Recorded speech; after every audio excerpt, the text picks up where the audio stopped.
јас бев идеалист, исто така како министерот Поповски, кога почнав и навистина верував во правото и во правдата, додека не се соочив со реалностите на меѓународната политика. Потоа почнав многу брзо да се обидам да ги научам кои се тие реалности. Зборувајќи за премиерот и неговиот говор, тој вика, ако не владее правото, ќе завладее анархијата. Ама меѓународното општество на држави живее во анархија. Релативна анархија. Сите се вооружени, војната им стои на располагање како инструмент, моќта одлучува. Правото е само обид да комуницираме малку попристојно отколку некои давни времиња.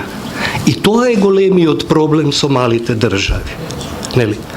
Кога ќе влезеш во институциите, ќе сватиш дека меѓународната политика, ќе сватиш дека во тоа море на светската политика пливаат и китови и сардини. И сега тешко е, прво лично не треба да се земе тоа ништо. Има срекни сардини, шведска, норвешка, данска. И има несрекни китови, нели? Русија, Кина.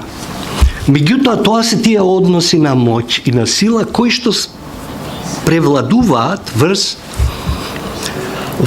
она што се вика меѓународно право. Конечно, самата анархична структура на меѓународното општество, а именно отсуство на централна власт, нема светска влада, Обединети нации не се светска влада или светски парламент, тоа е политичка организација каде што се прекршуваат интересите на 193 држави. Силните имаат една своја улога, слабите имаат друга улога и тоа е проблемот на, како јас тогаш разбрав, на меѓународната политика.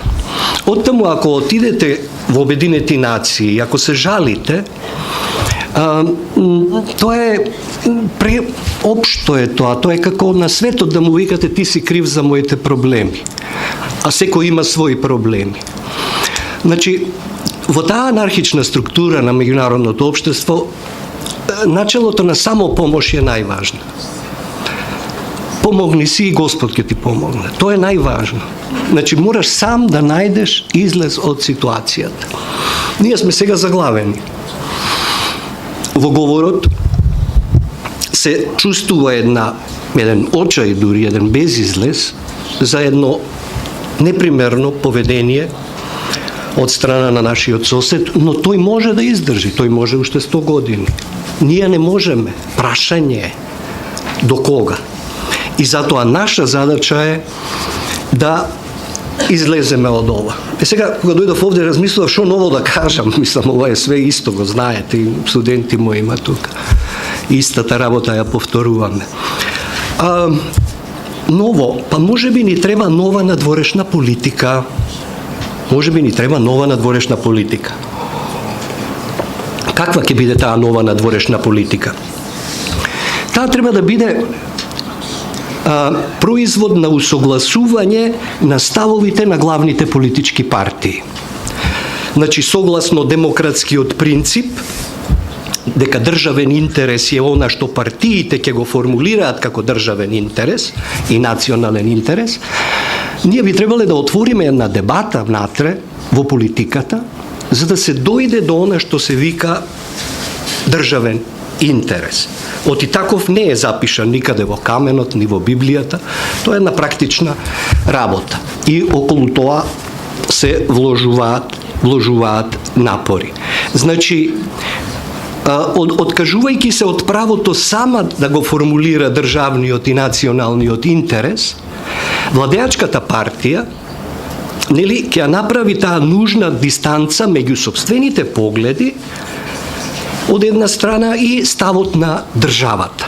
Ваквата стратегија, мислам дека може да ја извлече Македонија од ќорсокак, но едновремено и партијата на власт, владеачките националисти, да ги извлече од ќорсокакот во кој што се наоѓа. Оти што е проблемот? Проблемот е што надворешните проблеми сега жестоко ќе фатат да се прекршуваат врз домашни теми и ќе почнеме да се делиме. Албанците веќе летаат по светот, се обидуваат една работа да кажат, опозицијата зборува друга работа, најлошо нешто за една држава. Значи, надворешна политика, поминати се времењата кога председателот Лигоров и јас, почетокот на 90-тите, кога не беше демократијата консолидирана, па можевме да речеме, ова ќе биде надворешна политика, и добро беше тие 12 месеци, на вистина. Јас што мислев, тоа беше надворешна политика.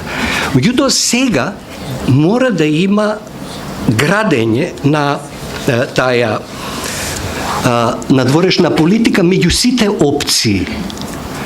Сега, ние сме сите запрепастени, викаме, дали треба овие да се симнат за да други дојдат за да го решат проблемот.